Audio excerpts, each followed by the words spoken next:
Be very, very quiet. I'm hunting rabbits.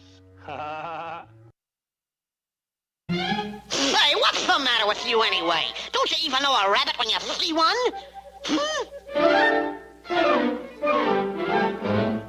Run through that again. Okay. Would you like to shoot me now or wait till you get home? Shoot him now. Shoot him now. You keep out of this. He doesn't have to shoot you now. Ha! That's it. Hold it right there. Pronoun trouble. It's not he doesn't have to shoot you now. It's he doesn't have to shoot me now. Well, I say he does have to shoot me now. So shoot me now.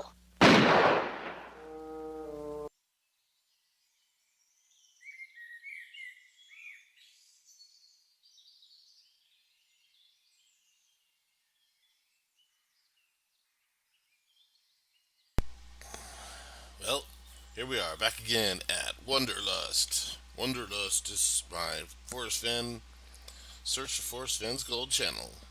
Welcome back to Wanderlust. I have this volume on here.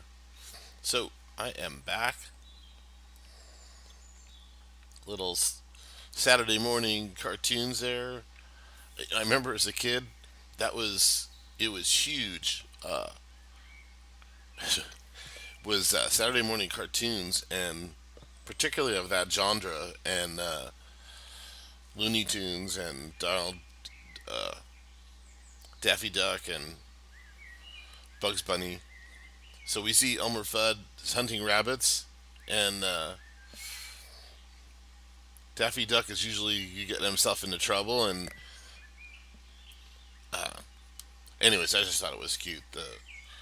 We're gonna go hunting rabbits today. So speaking of hunting rabbits, there was a couple of topics I wanted to talk about, and so let me pull up this information, and I'm going to try and do it briefly. So let's do this.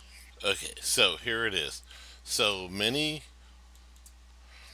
quote is from Forrest Fenn, and it was a response to a question that somebody had asked him, but I'm just focusing on Forrest Fenn's answer, and here's his answer. We're going to read this really quick. Many searchers have thought that warm waters halt at a dam because water being released through flues near the bottom of the dam is much colder than water on the surface of the lake. I've discussed around that subject with several people in the last few days, and I'm concerned that not all searchers are aware of what has been said. So to level the playing field to give everyone an equal chance, I will say now that warm water's halt is not related to any dam. And I just want to point out, and I might be nitpicking, that I'm going to draw, here's my dam, and here is the water behind the dam. And Forrest Fenn says, searchers have thought about warm waters halt at a dam because water being released through flues near the bottom of the dam. Okay, there's problem number one, and that problem number one is that dams do not release water through the bottom of the dam. That is patently wrong.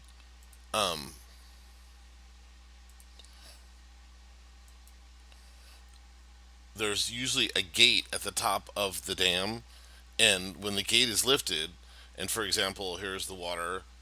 When that gate is lifted, the water usually goes through a pipe or a causeway, and the water will flow down the front of the dam and away. That's how a dam works. There's a gate, and the water flows over the gate or through a pipe. Hoover Dam or Boulder Dam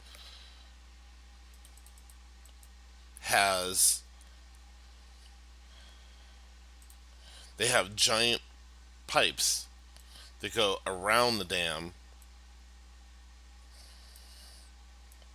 and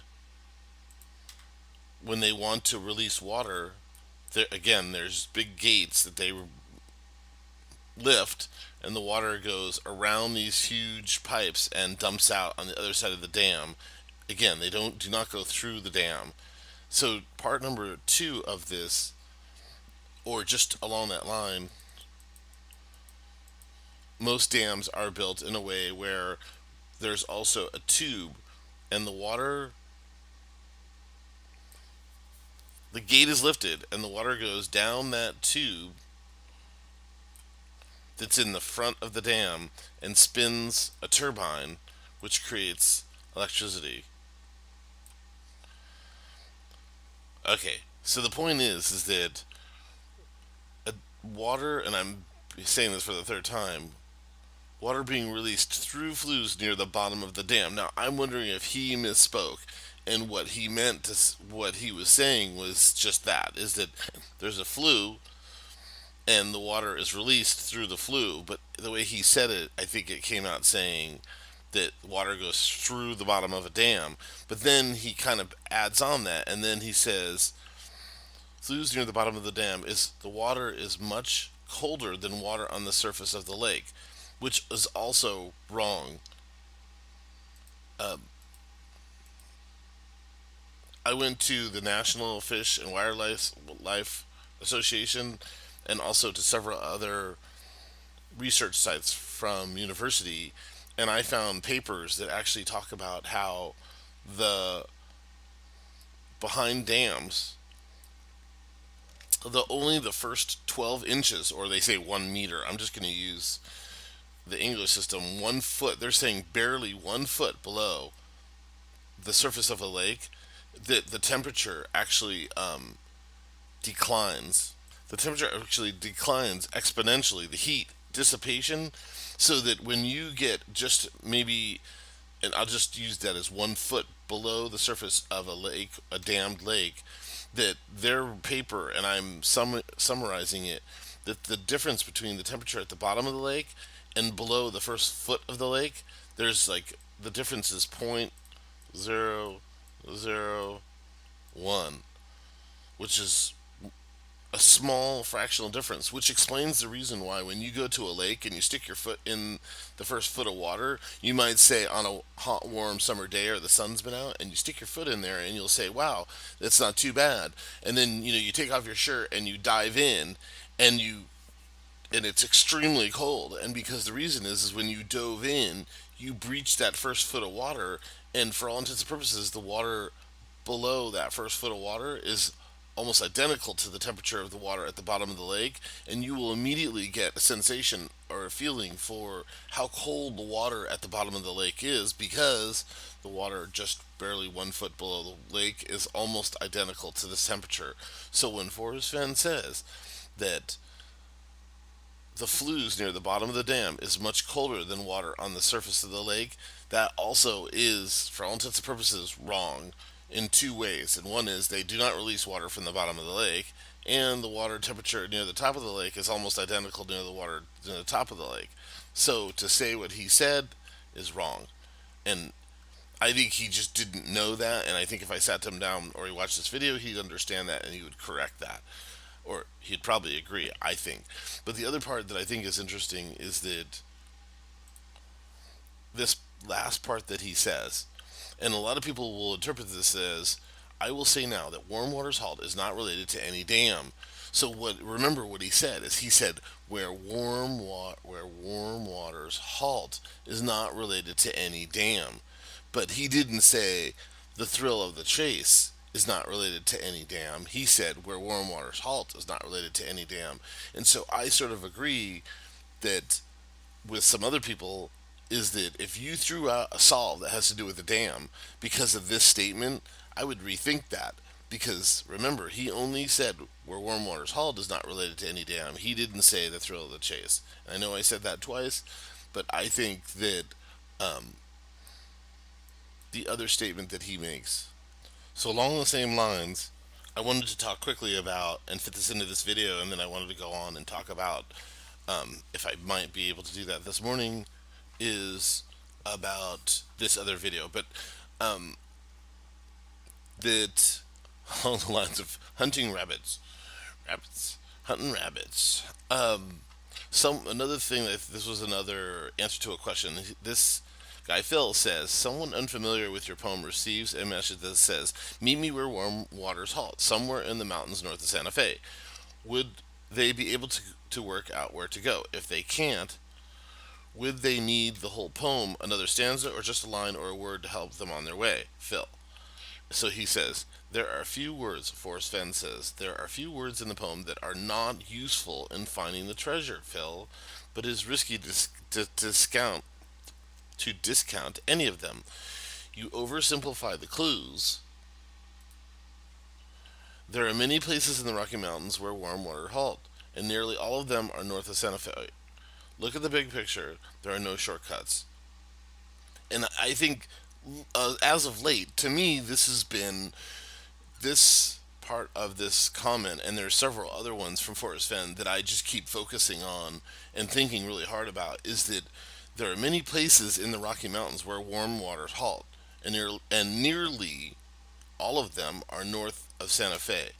Um, that to me, I just kind of keep trying to fill in the blank of what he means. What is it? What are the places where warm water halt in the Rocky Mountains north of Santa Fe, and why are nearly all of them north, which means that some of them are south. So that may require a whole different video, but that is something where I just keep kind of wondering, boy, that's a good one. And then I really love this thing that he says, Mr. Fenn, is there any level of knowledge of U.S. history that is required to properly interpret the clues in your poem, Steve R? And his response is, no, Steve R. The only requirement is that you figure out what the clues mean. And there's the thing that I want to focus on. But I also think it's important that the only requirement is that you figure out what the clues mean, which is like, okay, we knew that. Helpful friend, not, but kind of making the point. But a comprehensive knowledge of geography might help. And I think this was the one where I'm trying to put together some videos. I put some other stuff together and I ended up just rambling on. And I'm probably going to try and close this out with that as well. And so the thing is, when I go look up geography, and I'm not saying I'm an expert, but I mean, when I did my undergraduate work, I took a class to fill my breath requirements, the undergraduate requirements for the university. I took a geography class, and the teacher was wonderful. He was, there's those kind of teachers sometimes who leave that kind of lasting and positive impression on you about the topic. And I remember taking the class thinking, oh my God, I have to somehow get through this class. I was not excited about taking geography. And some of the things that I remember about the class, I was trying to dig through my binders and I kept a lot of stuff from college. And I was trying to find the binder from his class, and I think I threw some of that out. Probably because I wasn't too interested in it at the time, but I do remember that being very surprised that I thought geography was going to be all this stuff about maps and stuff. And it blew my mind that it turns out geography is this huge field that spans everything from issues having to do with ecology, with pollution, with human beings, how they affect the environment, to it's just a wide array of things, to oceanography. I mean, the list is quite extensive, and in some ways, geography is almost like sociology for people who are interested in the Earth. And I think the environmentalists, science, have kind of rated geography. But the thing I'm running out here is, when Forrest Fenn says a comprehensive knowledge of geography, is he talking about maps, or is he actually talking about the concentration of geography? Like when you walk into a geography department at a university, you're going to get hit over the head with all of these deeper subtopics of geography. Is that what he's talking about? Or is he maybe just using the word comprehensive in regards to maps? So I think that's a discussion for another day. It was fun hunting rabbits this morning.